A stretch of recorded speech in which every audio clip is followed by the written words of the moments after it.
everybody. So, got the Batman vs. Superman Dawn of Justice armor done. Finally. Took me over a year in total. Didn't work on it the whole time, but I gave up a few times too. So, it's finally done. Let's check it out.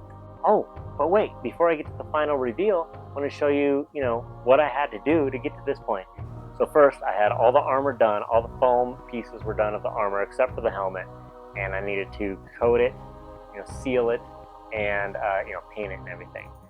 6 coats of Mod Podge. I did the 6 because I actually watered it down so I could get rid of those brush lines. That is a key tip that I didn't know when I first did it. Then plastic dipped the hell out of everything. It was actually cool. It looked like bats hanging from my tree outside. Perfect. Bat armor looking like bats? Yeah. So then after plastic dipping, of course, it was metallic paint. And that was kind of a process because I wanted it to look metallic, but I also wanted it to look like blackish and dirty. So I sprayed on the silver metallic paint. It's really nice, like knight's armor. So added some black acrylic paint. I think I actually picked that up from Heroes Workshop. Just put the black acrylic paint on and then wipe it off. Makes it look really distressed and dirty, dingy, and really fills in any extra detail or scuffs that you've added. It makes it look great. Batman versus Superman. Look at that. Which is better, the socks or the shoes?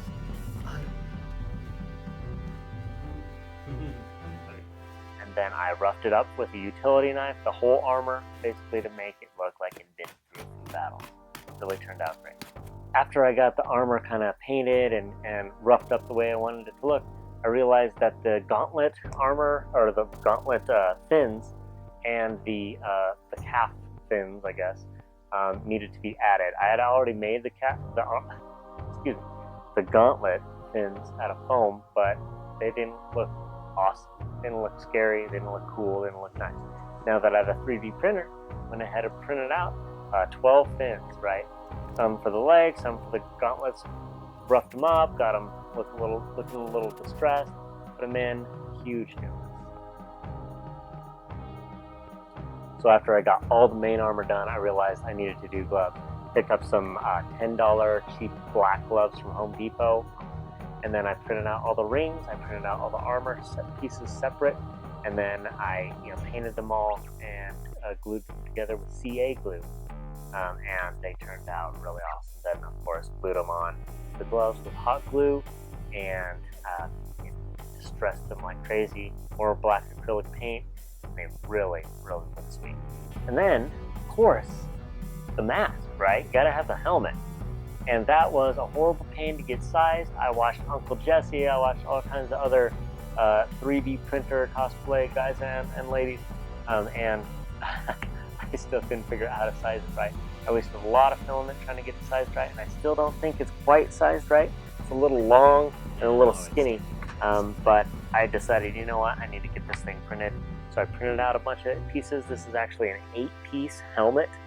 Because of the size of my printer, and it's a Wanhao Duplicator i3, and I was able to glue it all together using CA glue, which is the glue to use for this sort of stuff. And then I tried to fill it with some water putty.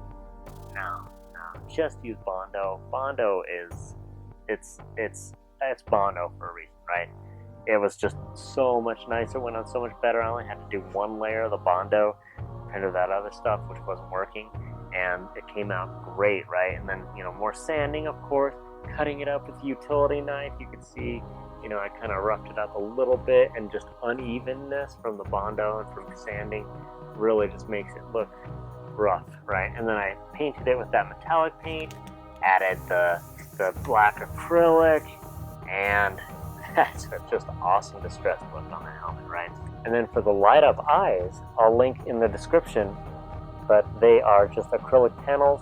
I took off the little liners that are on them, just like Iron Man helmet eyes, and then added a couple of 2 battery holders, battery packs basically, and soldered them in to the LEDs. And I flip a switch and they come on. So that's everything. So let's see what it looks like on.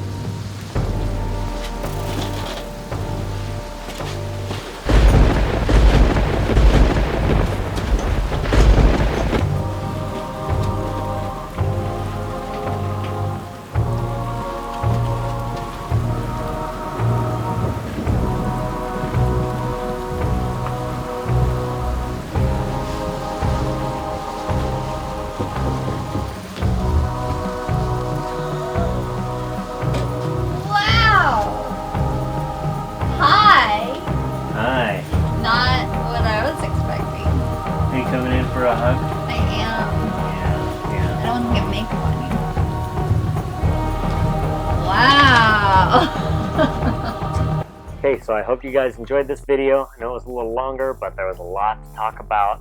I can't stop looking at this helmet because I just love it, love it, love it.